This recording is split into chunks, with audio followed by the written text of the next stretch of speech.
नमस्कार, जन उत्तराखंड में आप सभी का स्वागत है। मैं हूं आपके साथ स्फूर्ति सिंह। खबरों की शुरुआत करेंगे, लेकिन उससे पहले एक नजर हेडलाइंस पर। उत्तराखंड सीएम पुष्कर सिंह धामी का राजस्थान दौरा, भीनमाल के वाराशाम मंदिर में किए दर्शन, नवनिर्मित महादेव मंदिर के प्रतिष्ठा महोत्सव में की शिरकत।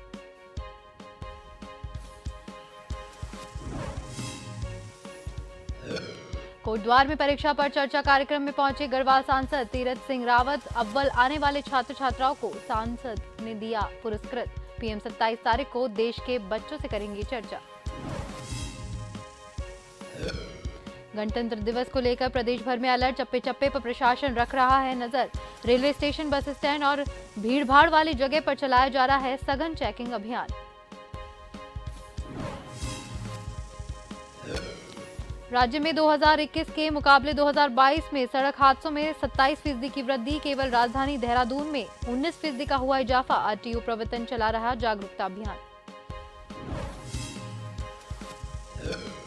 और पहाड़ों में बर्फबारी से मैदानी इलाकों में ठिठुरन, ओली में बिछी बर्फ की मोटी मोटी चादर। बर्फबारी से पर्यटकों के चेहरे खिले, मौसम का ले रहे लुत्फ।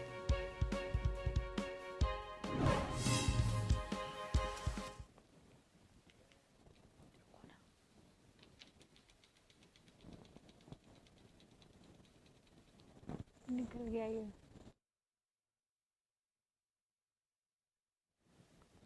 और अब खबरें विस्तार से।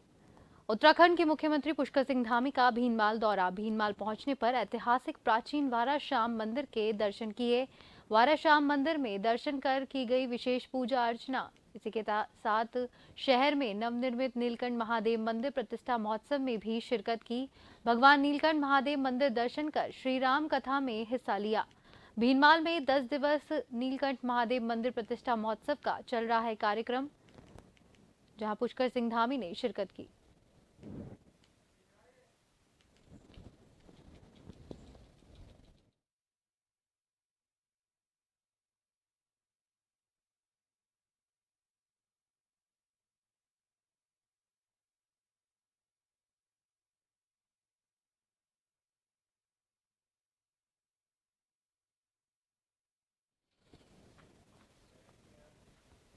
देहरादून के भाजपा प्रदेश कार्यालय में आईटी सेल की महत्वपूर्ण बैठक हुई, जिसमें प्रदेश भर के आईटी सेल के पदाधिकारी शामिल हुए।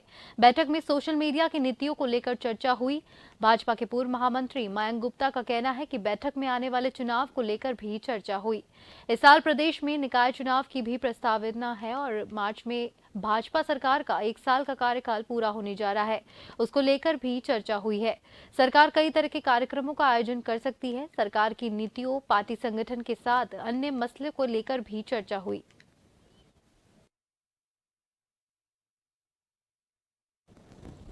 भारतीय जनता पार्टी संगठन पर आधारित पार्टी है और जैसा हम सब जानते हैं कि दुनिया की आज सबसे बड़ा राजनीतिक दल है। भारतीय जनता पार्टी की जो शक्ति है, जो हमारे चुनाव की जीत का आधार है, वो हमारे कार्यकर्ता, हमारे बूथ लेवल तक सक्रिय कार्यकर्ता है।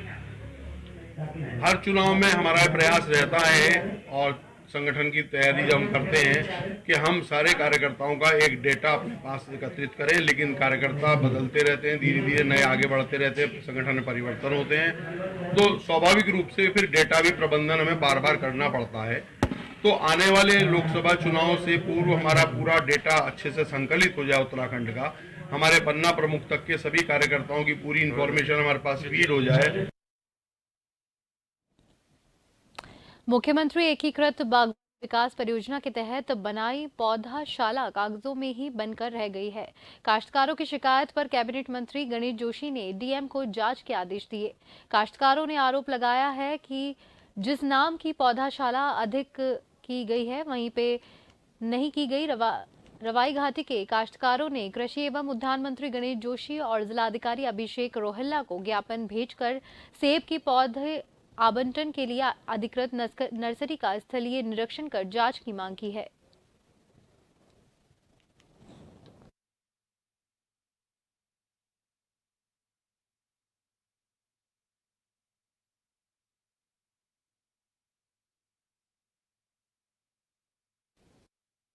एक विषय जो अभी मीडिया के माध्यम से संज्ञान में आया कि हॉर्टिकल्चर विभाग द्वारा कुछ अनियमितता उत्तरकाशी में प्राणदर्शी को लेकर हुई है। उसके लिए जो जिलाधिकारी उत्तरकाशी को जांच के लिए कह दिया गया है, 2 दिन के अंदर जांच करने के लिए कहा है। उसमें अगर कोई दोषी होगा उसके खिलाफ कार्रवाई की जाएगी। लेकिन हमारा संकल्प है कि 2025 में अपने हॉर्टिकल्चर के उत्पाद को हम दुगना करेंगे। इस दिशा में हमारी सरकार का। उत्तराखंड बने हुए भले ही 22 साल बीत चुके हैं, लेकिन आज भी कई गांव ऐसे हैं जो मूलभूत सुविधाओं से वंचित है। इन गांवों की आबादी लगभग 1000 से अधिक है और इन गांवों के ग्रामीण अमसोट से झावड़ा तक 5 किलोमीटर सड़क निर्माण की मांग करते आ रहे हैं। ऐसा नहीं है कि इन ग्रामीणों की ये कोई नई मांग है और सरकार और विधायकों के संज्ञान में ना हो।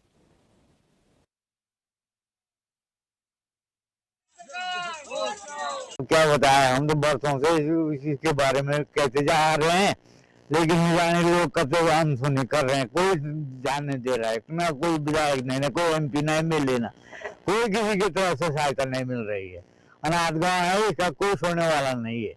अब जो ट्रेन वाले लोग आते रहते हैं जाते रहते हैं, उन्होंने तो निभाना है, फर्ज निभा देते हैं। जब उन्होंने क्या करना है बकाई। उत्तर प्रदेश के जमाने से ही सड़क की मांग कर रहे हैं। हमारा गांव जो है कोटद्वार के गढ़वाल का जो द्वार कहा जाता है, उससे महज सबसे पहला गांव है और अभी तक सड़क से वंचित है। और बार बार हम केवल आश्वासन नहीं दिया गया हमको, और उसके बाद हमारे द्वारा जो है कि लगातार मतलब या तो एस्टीमेट तक, चिट्ठी तक सीमित रहे विधायक या जो भी प्रतिनिधि हमारा रहा। और हमारे द्वारा जो है कि 22 के चुनाव में इसका बहस जब हमको लगा कि हमारी अनदेखी की जा रही है, केवल हमें झूठे आश्वासन दिए जा रहे हैं, तो 22 में हमारे द्वारा चुनाव का बहिष्कार किया गया कि हमारा रोड नहीं बनेगी तो हम वोट नहीं देंगे। उस पर हमारे जो स्थानीय विधायक हैं उनके द्वारा हमें पूर्ण आश्वासन दिया गया और कि हम आपकी रोड जो है कि तुरंत जीतने के बाद, सरकार बनने के बाद बनाएंगे। लेकिन अभी तक 1 साल हो गया है, माननीय विधायक केवल अभी भी आश्वासन नहीं दीजिए कि मुझे याद है, लेकिन उस पर कोई ठोस कार्रवाई नहीं हो रही। का 5 किलोमीटर का आगमन जो है, प्रथम चरण का आगमन हम शासन को भेज दिए हैं। जैसे ही स्वीकृत होता है उस पर जो है वन भूमि का प्रस्ताव और प्रतिकर भुगतान का और अलाइनमेंट वगैरह का कार्य जो है हम तत्काल कराएंगे। भाजपा के प्रदेश मीडिया प्रभारी मनवीर चौहान ने बताया कि कांग्रेस पार्टी की हाथ से हाथ जोड़ो यात्रा सिर्फ और सिर्फ ढकोसला है। उन्होंने कहा कि चाहे वे हाथ से हाथ जोड़ो या कुछ भी करे, इससे कुछ भी साबित नहीं होने वाला। उन्होंने कहा कि कांग्रेस पहले खुद अपने संगठन के अंदर ही हाथ जोड़ ले तो वह बड़ी बात होगी। कांग्रेस चाहे वो हाथ से हाथ जोड़ो यात्रा निकाले या उससे पहले उन्हें भारत जोड़ो यात्रा की बात की, वो देश के अंदर प्रदेश के अंदर कोई भी यात्रा निकाल दे, उनको कोई फायदा होने वाला नहीं है। क्योंकि कांग्रेस ने जो काले कारनामे किए हैं, जो देश और प्रदेश को लूट खसोट उन्होंने की है, उसके लिए जनता ने पहले ही उनको हाथ जोड़ दिए हैं। और मैं तो कहता हूं कि कांग्रेस वालों को प्रदेश के अंदर और देश के अंदर जनता के चरणों को रगड़ने की यात्रा निकालनी चाहिए।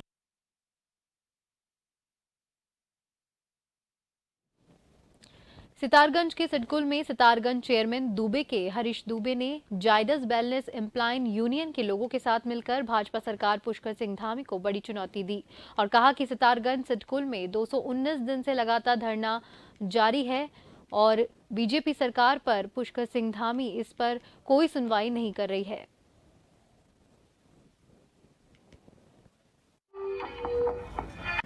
जायडस फैक्ट्री के जितने भी बेरोजगार इन लोगों ने मजदूरों को कर दिया है, लगातार अपने मांगों को मनवाने के लिए संघर्ष कर रहे हैं। और उच्च न्यायालय उत्तराखंड ने भी जिस बंदी को अवैध करार दे दिया, उसके बाद भी सरकार जो है कि वो ताले खुलवा नहीं पा रही है। ऐसा लग रहा है जैसे भैंस के आगे हम लगातार 219 दिन से बीन बजा रहे हैं। कोई हम प्रबंधन जो है कि के खिलाफ आज हमने ये भैंस रूपी प्रबंधन के आगे बीन बजाकर अपना ये संदेश सरकार को देना चाहा है कि अब हमारी जो हम लगातार मांग कर रहे हैं उसको सुन लें। धरने पे बैठे हुए 219 दिन हो गए हैं। जो हमारी सोई हुई सरकार है, इसे जगाने के लिए, जैसे हमने बचपन में सुना था एक मुहावरा, भैंस के आगे बीन बजाना, ठीक उसी प्रकार से हमारे साथ भी हो रहा है। जो हमारे राज्य की सरकार सोई हुई है, तो हम उनके आगे बीन बजा के उसे जगाना चाहते हैं, जो कि हमारे उच्च माननीय न्यायालय द्वारा अवैध बंदी घोषित हो चुकी है। फिर भी हमारी सरकार सोई हुई है, तो हम इस तरह से सरकार को जगाना चाहते हैं। काशीपुर के कुंडा थाना क्षेत्र में अज्ञात चोरों ने ज्वेलर्स की दुकान का ताला तोड़कर नकदी समेत लाखों रुपए के सोने चांदी की ज्वेलरी चोरी करने के साथ ही दुकान में लगे डीबीआर भी ले गए। सूचना मिलने पर मौके पर पहुंचे पुलिस अधिकारियों ने मौका मुआयना किया। पुलिस के मुताबिक घटना में महत्वपूर्ण सुराग हाथ लगे हैं और जल्द ही घटना का खुलासा कर दिया जाएगा।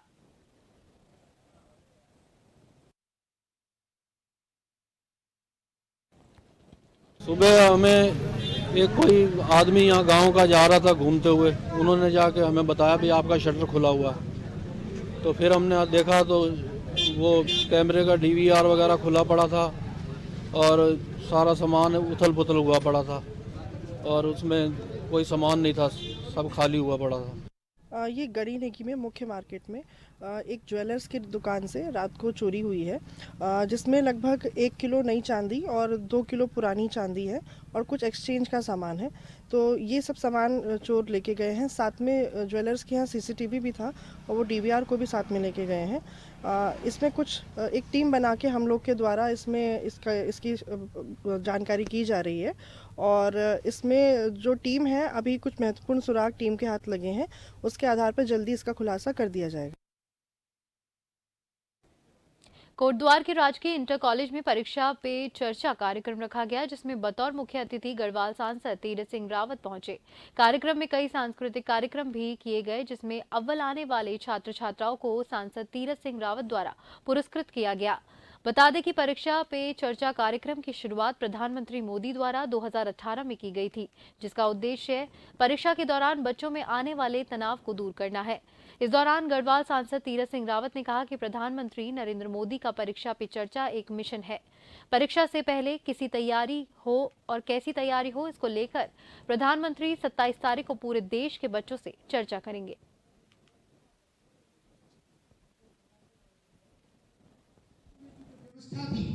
परीक्षा पे चर्चा, प्रधानमंत्री मोदी जी का जिस तरह एक मिशन है कि बच्चों को भी अच्छी शिक्षा मिले और उनको परीक्षा से पूर्व में उनकी कैसी तैयारियां होनी चाहिए, उस दृष्टि से भी 27 तारीख को पूरे देश के अंदर वो बच्चों से चर्चा करेंगे, जुड़ेंगे।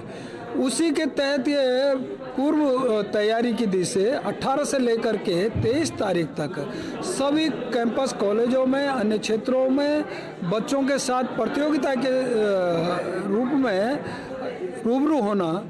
तो यहाँ जैसे ड्राइंग, पेंटिंग, आपके विज्ञान के और यही नहीं तो योगा, इस तरह की प्रतियोगिताएं, और उसमें बच्चों ने अच्छी अपनी प्रतिभाएं सामने रखी हैं। खबरों का सिलसिला यूं ही जारी रहेगा। वक्त हो गया है।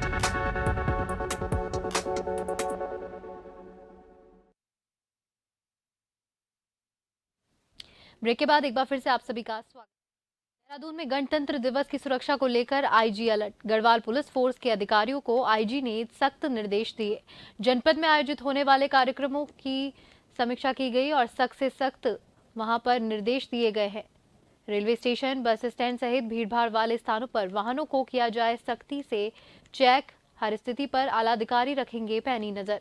आवश्यक पुलिस फोर्स का प्रोग्राम के दौरान किया जाएगा डिप्लॉयमेंट, आईजी गढ़वाल का ये कहना है।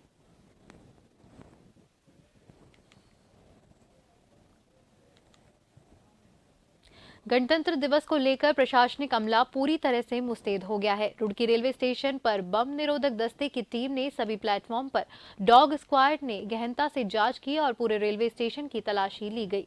बम निरोधक दस्ते की अगुवाई दस्ते के प्रभारी ललित कुमार ने की और इस मौके पर कुछ लोगों की आईडी भी चेक की गई। दस्ते के प्रभारी ललित कुमार ने बताया कि 26 जनवरी के मद्देनजर ये चेकिंग अभियान चलाया जा रहा है और सभी सार्वजनिक स्थानों पर आला अधिकारियों के निर्देशानुसार ये चेकिंग अभियान चलाया जा रहा है।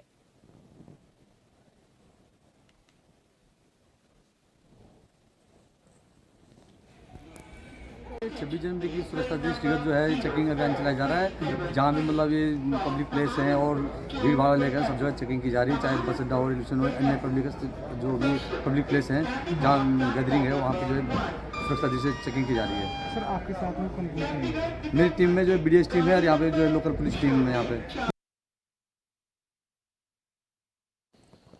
मुख्य सचिव एस.एस. संधू ने सरकारी कामकाज में पारदर्शिता लाने के लिए लिखा पत्र। भ्रष्टाचार मुक्त कार्य के लिए प्रदेश के सभी अपर मुख्य सचिव, प्रमुख सचिव, सचिवों को लिखा पत्र। अधिकारी अपने कामकाज में लाए तेजी, बिना किसी बाधा के कार्यों का करे संपादन।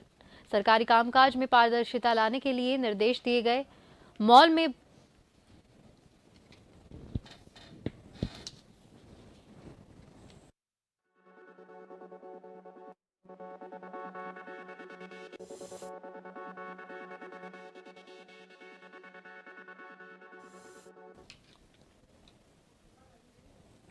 पिछले कई दिनों से हल्द्वानी के कमोलवा गांजा स्थित रिलायंस मॉल से बिक रहे खाद्य पदार्थों को लेकर लोग आपत्ति जता रहे हैं।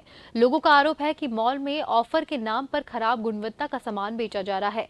वहीं बीते दिनों एक ग्राहक ने खाद्य विभाग के अधिकारियों के पास इस बात की आपत्ति दर्ज कराई थी कि उसके द्वारा मॉल से खरीदे गए खजूर के पैकेट में कीड़े निकले हैं, जिसे लेकर खाद्य विभाग की टीम ने मॉल पहुंचकर बेसन और खजूर के सैंपल लिए। जिला खाद्य अधिकारी संजय कुमार सिंह का कहना है कि लोगों की शिकायत मिलने पर तुरंत कार्रवाई की जाएगी और सैंपल की जांच रिपोर्ट आने के बाद ही कुछ कहा जा सकता है।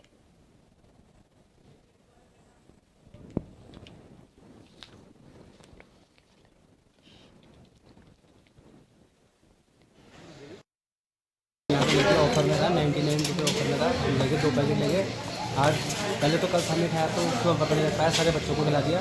आज जब खाने के दोबारा जब इसके फाड़ा गया तो इसके बड़े बड़े कीड़े निकले, जिससे बच्चों को हो सकता है कि फूड पॉइजनिंग बहुत अच्छा हुआ। क्योंकि अभी ऐसा कुछ मामला नहीं आया है हॉस्पिटल में, किसी में कोई ऐसे नहीं आया। नहीं, हमें जो अभी शिकायत मिली थी कि किसी ने खजूर लिए थे, उसमें कुछ कीड़ों की शिकायत की थी, तो हम यहाँ आए थे। तो जिससे शिकायत थी वो क्योंकि पैकेट बंद है तो उसका नमूना लेकर भेज रहे हैं। नमूने में सैंपल रिपोर्ट जैसे भी आएगी उसके साथ आगे कार्रवाई की जाएगी। कांग्रेस के प्रवक्ता शीशपाल बिष्ट का बयान सामने आया है। उनका कहना है, पूर्व मुख्यमंत्री त्रिवेंद्र सिंह रावत यदि सर्वसहमति से देवस्थान बोर्ड का प्रस्ताव लेकर आते तो कांग्रेस का समर्थन करती। ऐसा कहना है कांग्रेस के प्रवक्ता शीशपाल बिष्ट का। यह भी कहना है कि ये प्रस्ताव बिना व्यापक विचार विमर्श के लाया गया था, जिसके चलते हकूकधारियों समेत तीर्थ पुरोहितों और कांग्रेस ने इसका विरोध किया था। देवस्थान बोर्ड फिर से तब सुर्खियों में आया जब पूर्व मुख्यमंत्री त्रिवेंद्र सिंह रावत ने कहा कि यदि आज देवस्थानम बोर्ड लागू होता तो राज्य का बोर्ड से जो सेवा 100 से 150 करोड़ राजस्व मिलता उससे जोशीमठ को पुनः स्थापित किया जा सकता था और पैसे के लिए कहीं भटकना नहीं पड़ता।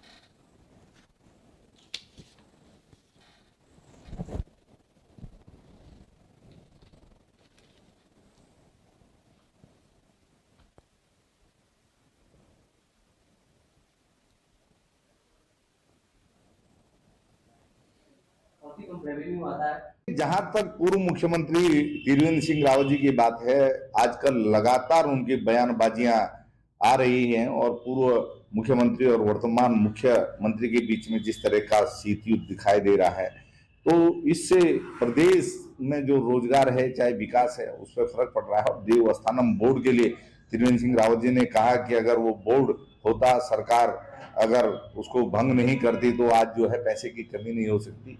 क्योंकि हो सकता है कि त्रिवेंद्र सिंह रावत जी का ऐसा अनुभव रहा हो, क्योंकि वो प्रदेश के मुख्यमंत्री हैं, उन्होंने इस आधार पर ये बात की होगी। लेकिन कांग्रेस पार्टी इस बात से सहमत नहीं है।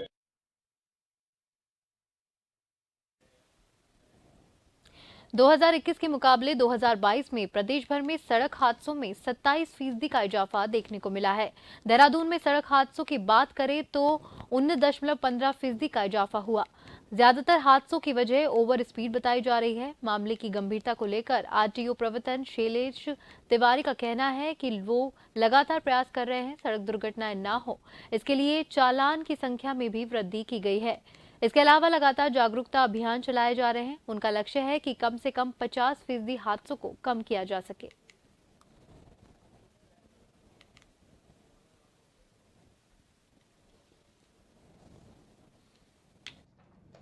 कि 2022 में जनवरी से लेकर के दिसंबर महीने तक दुर्घटनाओं में पिछले वर्ष के मुकाबले वृद्धि हुई है। यह वृद्धि लगभग 27% के आसपास है और ये हमारा पूरा प्रयास है। इसमें हम लोग यही प्लानिंग कर रहे हैं, यही हम लोग कार्य योजना बना रहे हैं कि हमारे पूरे प्रयास के बाद भी दुर्घटनाएं क्यों बढ़ रही हैं। हम लोगों ने चालान काफ़ी ज़्यादा बढ़ा दिया है। हम लोग 2 फ्रंट पे काम कर रहे हैं। एक तो सबसे पहला हम लोग इन्फोर्समेंट की बात कर रहे हैं। अगर जो नियम कानून तोड़ता है उसके खिलाफ कार्रवाई कीजिए। जो डेंजरस ड्राइविंग करता है, शराब पी के वाहन चलाता है, गाड़ी चलाते समय मोबाइल का प्रयोग करता है, ओवर स्पीडिंग करता है, ऐसे लोगों के खिलाफ कार्रवाई भी कर रहे हैं हम लोग। महिला बाल संरक्षण आयोग के अध्यक्ष गीता खन्ना लगातार बच्चों के अधिकार और सुरक्षा की रक्षा के लिए काम कर रही है। वहीं देहरादून के एक निजी स्कूल से अध्यक्षा को लगातार शिकायतें मिल रही थी कि इस स्कूल में काफी धांधली हो रही है। शिकायत मिलने पर जब गीता खन्ना अपनी टीम के साथ मौके पर पहुंची और उनसे पूछताछ करना शुरू किया तो प्राचार्य ने सारे प्रश्नों का उत्तर घुमा फिरा के दिया। साथ ही साथ कागज दिखाने पर प्राचार्य ने कहा कि सारे कागजात घर पर रखे हैं, जिस पर उन्हें 1 सप्ताह का समय सारे कागजात को एकत्रित करने का दिया गया।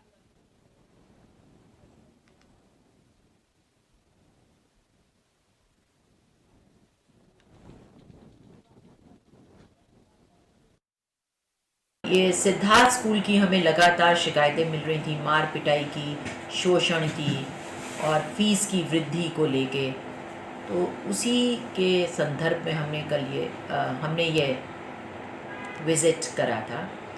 और मैंने सबसे पहली बात तो है कि वहाँ पर हमें सोसाइटी के कागज़ ही नहीं मिले और हर सवाल पे उनका ये कहना था कि घर में कागज़ रखे हैं, जो कि नियम विरुद्ध है। आपका ऑफिस है तो जो सोसाइटी चला रही है उसका एक ऑफिस है, उसके कागज़ वहाँ होने चाहिए। आजादी के अमृत महोत्सव के पावन अवसर पर अमर शहीद मेजर दुर्गामल की स्मृति में डाक टिकट जारी किया गया।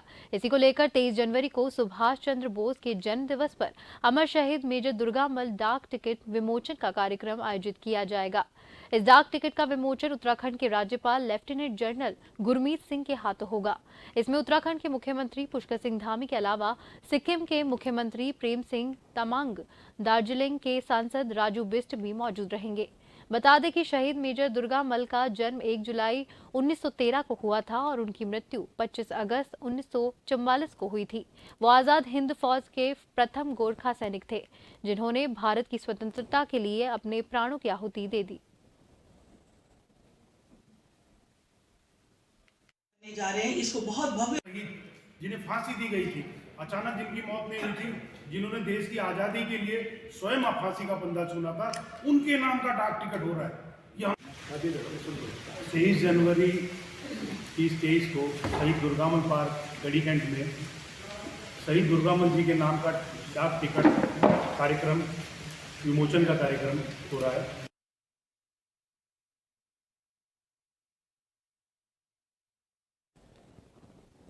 हल्द्वानी में गोला नदी में खनन कार्यों से जुड़े वाहन स्वामियों ने आरटीओ दफ्तर में प्रदर्शन करते हुए उनके ऊपर थोपे जा रहे अनावश्यक टैक्स और जीपीआरएस सिस्टम सहित अन्य मांगों के विरोध में प्रदर्शन किया और संभाग परिवहन अधिकारी को ज्ञापन देने हुए बेरोजगार वाहन स्वामियों को रिलीफ दिए जाने की मांग की।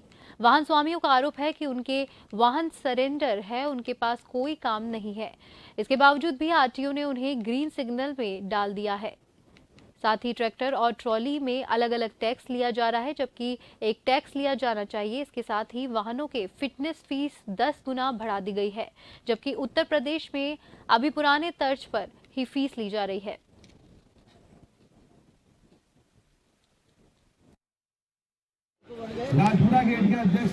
मुख्य मांगे हैं, एक तो सिलेंडर गाड़ियां जो हमारी हैं उस पर टैक्स और पेनल्टी लगाई जा रही है, जबकि हमारे पास काम किसी प्रकार का काम नहीं है। दूसरा, हमारी जो सिलेंडर गाड़ियों की टूटी हुई फिटनेस है उस पर पेनल्टी लगाई जा रही है। तीसरा, हमारी जो फिटनेस 10 गुना बढ़ा दी है, फिटनेस में टैक्स बढ़ा दिया 10 गुना, जबकि उत्तर प्रदेश में 15 साल पुरानी गाड़ियों की जो फिटनेस है वो 1200 रुपये में ही हो रही है, हमारे वहाँ 18,000 के लगभग वो पहुँच चुकी है। और तीसरा है, ट्रैक्टर ट्रालियों पर डबल टैक्स लगाया गया है, जबकि भाई आप देखिए घोड़ा 18 टायरा होता है, उसका 450 कुंटल में गाड़ी पास है, उसका भी अलग अलग सिस्टम है। जो गाड़ियां हमारे अक्टूबर में निकलनी थी, रॉयल्टी की वजह से और स्टोन क्रेशर की वजह से हम गाड़ी नहीं निकाल पाए, हमारे पास काम नहीं था। तो आज हम देख रहे हैं कि उन गाड़ियों को आरटीओ विभाग द्वारा जो रेड सिग्नल में थी उनको ग्रीन सिग्नल कर दिया गया है। उसमें जो है टैक्स के अलावा पेनाल्टी डालनी शुरू कर दी। जो गाड़ियों की फिटनेस हमारी टूटनी थी 50 रुपये पर डे के हिसाब से उसमें पेनाल्टी पड़ रही है। और उसके साथ साथ जीपीएस का हमारा विरोध है और ट्रैक्टर ट्राली जो हमारी गोला में चलते हैं उनमें 2-2 टैक्स पड़ता है, तो हम चाह रहे हैं कि उनमें एक टैक्स पड़े।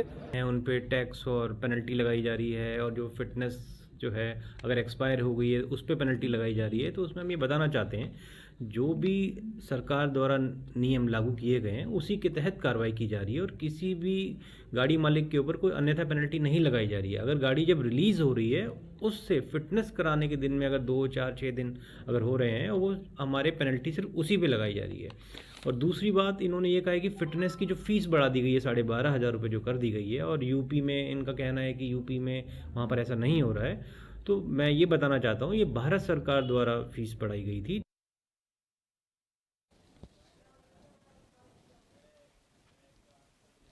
इसी के साथ जन उत्तराखंड में फिलहाल के लिए इतना ही। मुझे दीजिए इजाजत। नमस्कार।